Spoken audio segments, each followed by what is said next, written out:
At times, it feels like the aerial battle between Russia and Ukraine has evolved into a series of tit-for-tat strikes. Russia unleashes its drones and missiles, targeting Ukraine's cities and infrastructure, in addition to inevitably killing some of Ukraine's civilians.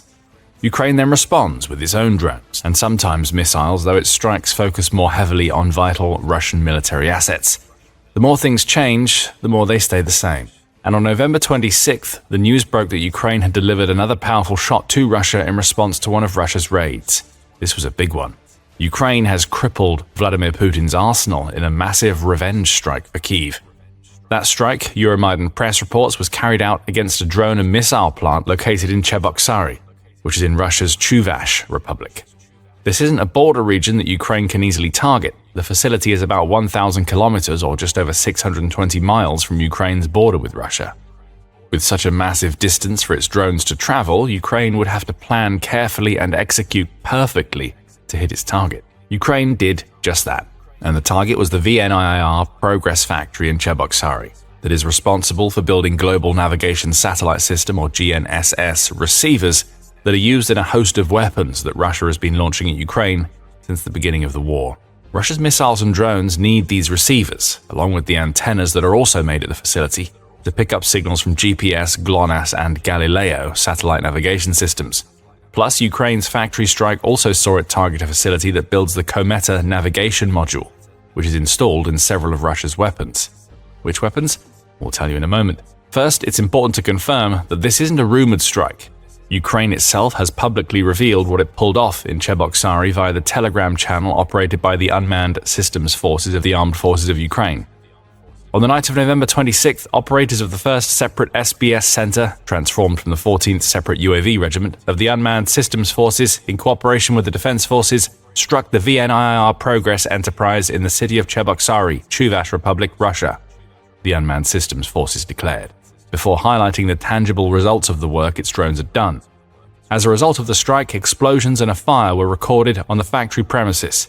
The detailed consequences of the damage are being clarified, the forces said before concluding, "The forces of the unmanned systems are consistently reducing the enemy's ability to continue aggression against Ukraine." And reducing is the right word. What Ukraine has just destroyed is far more vital to Putin's war machine than it might initially appear. The GNSS receivers that are now melting in the flames of VNIIR Progress Factory are used in many of Russia's most lethal missiles and drones, including the country's Shahid unmanned aerial vehicles and the Caliber cruise missiles that Russia has fired in droves at Ukraine's cities. They're not the only Russian weapons that rely on these receivers either. Iskander-M, Kh-69 and S-8000 Banderol missiles all use them too. So do Russia's 4-post and Orlan-10 drones. Oh, and do you remember the Kometa navigation modules we mentioned earlier? Those modules are resistant to electronic warfare, and they're all installed alongside the GNSS receivers. Ukraine has just completed what may be one of its smartest strikes during the entire war, attempting to take out Russia's missiles and drones directly as a fool's errand. Russia is now producing up to 2,700 Shahid-type drones monthly, likely across many facilities. Missile production statistics are harder to come by, but you can guarantee that Russia will guard those types of facilities with as many air defense systems as it can spare. Rather than trying to take out such large and imposing targets, Ukraine has gone after the one thing that all of those projectiles need to get to where they need to go. Russia's missile and drone navigation systems have been destroyed, and it will take time for the country to restart production. Without those systems, Russia can't build more of the projectiles it needs to maintain its overwhelming aerial strategy in Ukraine. It can still build the missile and drone shells, it can even load those projectiles with warheads, but it can't do anything with them when the systems that tell these weapons where they need to go are nowhere to be found. All of this would be impressive enough if the destruction of part of one of Russia's most important factories was the only thing that Ukraine achieved on the night of November 26th, but it isn't. There's more. In its report on Ukraine's strike against Russia's Shahid and Caliber facilities, RBC Ukraine noted that Ukraine's drones took out several Russian targets within occupied Ukraine. Among them was a command post of Russia's 58th Combined Arms Army, which was stationed in the Vasilivka region of occupied Zaporizhia. In Mariupol, Ukraine managed to take out an M1 anti-aircraft missile system, which may have created a safe aerial corridor for future drone strikes in the region. A gathering of troops in the Pokrovsk direction was also dismantled by one of Ukraine's drones. And in Donetsk, Ukraine also took out ammunition depots in Kamyanka and Ocheratina. Ukraine was busy on November 26th. And it wasn't just looking to cause as much damage to Russia's war machine as it possibly could. Of course, it has achieved just that. If the VNIR Progress factory strike forces a slowdown in Russia's missile and drone strikes, even if only for a few days, that's crucial for Ukraine. As for the strikes on occupied territory, Ukraine is limiting Russia's offensive options in the Donetsk region, in addition to tackling the Russian defenses. This is all important work designed to limit the impact of Russia's unrelenting, slow push deeper into Ukraine. However, there was something else that motivated Ukraine's latest strike. A force that is as powerful as any desire to weaken the Russian offensive: revenge. Ukraine delivered that revenge in spades in a drone strike that appears to be a natural response to yet another Russian attack that targeted the Ukrainian capital city of Kyiv. Just the day before Ukraine's strike, The Guardian reported that Russia had launched a devastating overnight attack on Kyiv, killing 7 civilians and injuring a further 21. That attack added fresh doubt, as though there wasn't enough already, on the idea that Putin is in any way serious about taking a new round of US-brokered peace talks in Abu Dhabi seriously. Russia always claims that it wants peace, but it kills as many Ukrainian civilians as it can, even as peace negotiations are ongoing. As of July 31, 2025, 13,883 Ukrainian civilians have died due to Russia's brutal approach to its invasion, with a further 35,548 civilians suffering injuries. You can likely add several hundred more to both of those totals to account for the many other civilian casualties that Russia's drones and missiles have caused in the nearly 4 months since Statista published these figures. Returning to the Kyiv strike, Russia launched 22 missiles at Ukraine, including 4 of its hypersonic Kinzhal missiles, along with 464 drones. Almost all of this horde targeted Kyiv and the surrounding regions. Russia even managed to claim a fairly high-profile victim in 65-year-old Vadim Tupchi, who was a musician, actor, and set builder. Tupchi's son, Anton, expressed his grief in a social media post where he simply proclaimed, "I hate the world." That statement encapsulates the terror that Russia wants to create in Ukraine. Revenge had to be served. In addition to killing civilians, Russia's massive November 25th strike also targeted the city's energy supplies. Those were likely Putin's main target, with the civilians being collateral damage about which he hasn't cared since he launched his invasion. Reuters reveals that electricity and heating systems were disrupted around Ukraine's capital, which reveals the second reason behind Russia's strike. Putin wants as many Ukrainian civilians as possible to feel the pain of a freezing cold winter without light or heat. These sorts of strikes have already been extremely effective for Russia. On November 9th, The Guardian reported that much of Ukraine faces widespread power cuts as Russia's repeated missile and drone attacks have reduced the country's electricity generating capacity to practically zero. Power cuts lasting for up to 16 hours per day have become common in many regions of Ukraine. Russia's strikes have been so wide-ranging that they've even been targeting electrical substations at nuclear power generation facilities, which is an extremely dangerous game for Putin to play. Russia's missiles and drones have been shown not to always be the most accurate in the world, especially when they're being disrupted by Ukraine's electronic warfare countermeasures. Any one of those weapons going off course has the potential to create a nuclear catastrophe, as Ukrainian Foreign Minister Andriy Sybiha explained. Russia is deliberately endangering nuclear safety in Europe.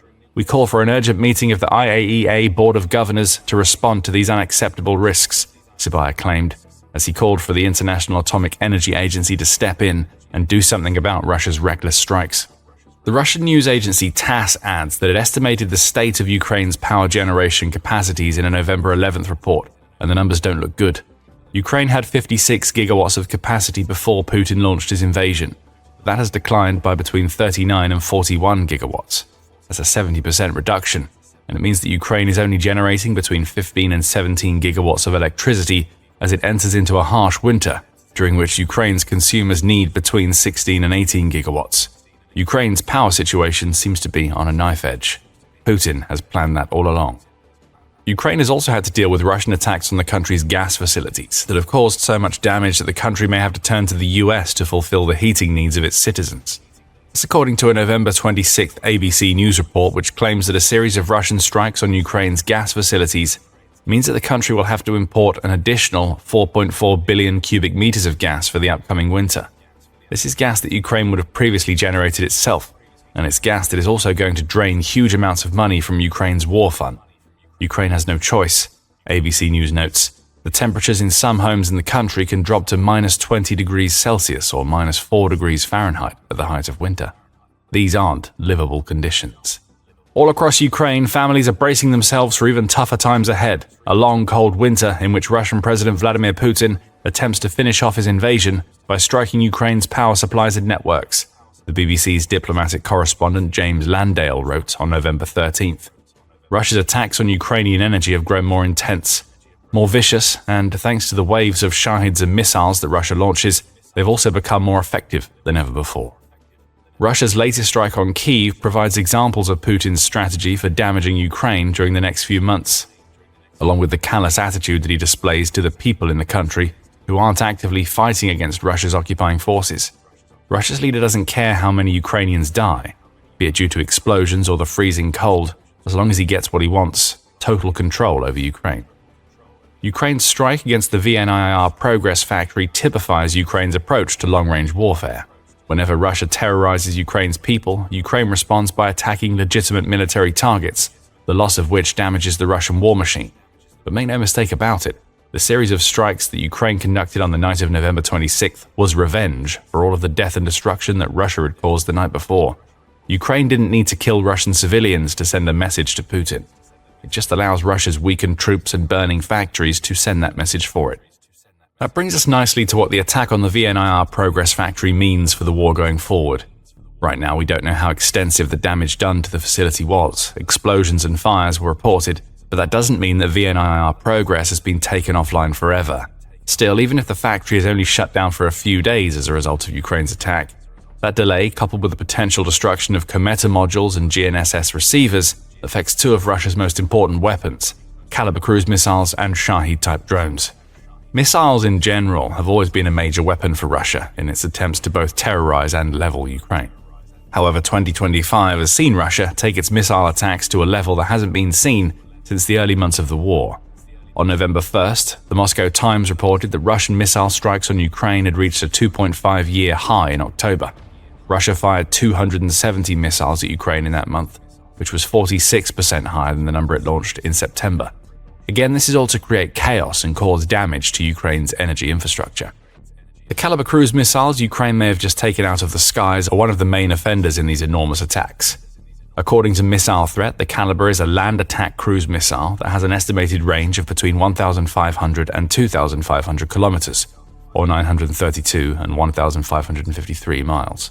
That's enough range to enable Russia to strike almost anywhere it wants in Ukraine, especially now that it's occupied so much of the Donbas region. All Russia has to do is bring its Caliber missiles into the occupied portions of Donetsk and Luhansk, and anywhere in Ukraine becomes a target. Kyiv has learned this the hard way many times. Russia's missile is quick, thanks to its turbojet propulsion system, and it hits hard, thanks to a high explosive warhead that weighs 450 kilograms, or about 992 pounds. Caliber missiles are the last thing that Ukraine wants raining down on its cities and energy infrastructure. Thanks to the November 26th revenge strike, Russia may end up facing a shortage, not of the missiles themselves, but of the navigational systems that allow them to find their way to places like Kyiv. Interestingly, this most recent depletion of Russia's Caliber capabilities comes at a time when Ukraine is doing a fairly strong job of ensuring that as few of those missiles reach their targets as possible. UKR Inform reports that the Ukrainian Navy spokesman, Dmytro Pletenchuk, recently made the point that most of Russia's Caliber missiles fail. In principle, it remains unchanged. Generally, 8 out of 10 of those missiles usually do not reach their target, Pletenchuk said, and the effectiveness of using this weapon has been raising certain doubts for quite a long time. As for how often they use them, in most cases it's twice a month, in the first 10 days and in the last 10 days. This predictability may be playing into Ukraine's hands. Though it can't anticipate the precise day that Russia will launch Caliber missiles, it knows that they will usually come during the first and third thirds of the month. That allows Ukraine to prepare its air defenses, which may account for why 80% of Caliber missiles don't hit their targets. If Ukraine can reduce the number of Calibers that Russia can launch, along with other missiles, through its strikes on facilities that build navigational components, that impressive interception rate may grow higher as Ukraine brings Russia's missile volume back down. This isn't to say that the VNIR Progress Factory strike is enough to take Russia's missiles out of the sky altogether. Far from it. But it's yet another step in the right direction as Ukraine attacks the weapons that Russia uses at their source, rather than when they're in the sky. The same points can be made about Russia's drones, including the Shahid types that may no longer be able to fly due to Ukraine's November 26th strike.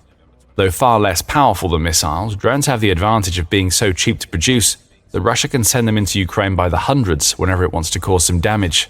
The Kyiv strike we discussed earlier is a perfect example, as Russia launched about 20 times more drones than it did missiles at Ukraine's capital. Overwhelming Ukraine's air defenses with such immense volume has been Russia's strategy for much of 2025, as Sky News reports. The outlet reveals that Russia has launched 303% more Shahed and Shahid-type drones against Ukraine in 2025 than it did in 2024. Bear in mind that the Sky News article was published on November 4th, meaning the 2025 numbers don't account for the final 2 months of the year. All told, this amounts to 44,000 Shahed drones or variants of the Shahed design that Russia has launched in 10 months. Ukraine is dealing with 4,400 drones per month, so it should come as no surprise the 464 drones Russia launched at Kyiv on November 25th are far from a one-off horde. That kind of volume is now the norm, and it's causing some major problems for Ukraine's air defenses. Sky News highlights this, noting that Ukraine's Shahed interception rate is down to 64% this year from 68% in 2024. ABC News builds on this by providing complete figures for October. The outlet says that Russia launched 5,312 drones at Ukraine during that month, not all of which would have been Shahed types. Still, Ukraine took down less than 80% of those drones. The country had a 90% interception success rate at the beginning of 2025 and recorded 85% success in both August and September. The takeaway is simple: it's getting harder for Ukraine to shoot Russia's drones down. That's less to do with the drones themselves, which Ukraine has been dealing with for a long time. Rather, the sheer scale of Russia's recent drone assaults has made it so that Ukraine can destroy hundreds of Shaheds and still find itself getting hit by a few dozen that made it through. A large portion of those drones being deprived of their navigation systems means one of two things for Ukraine. Either Russia launches them anyway, meaning it wastes money and resources on drones that are easier to take down or come nowhere near their targets, or Russia holds back until it repairs the damage caused to its factories, which gives Ukraine some breathing space after months of massive drone assaults. Either outcome proves why Ukraine went after VNIR progress. And with a little luck, the country may soon have a brilliant form of ammunition in its arsenal that will also allow its soldiers to take out first-person view drones on the battlefield. That ammo essentially gives assault rifles the spread of shotguns while maintaining accuracy, and it's perfect for handling small and agile drones. Find out more in our video.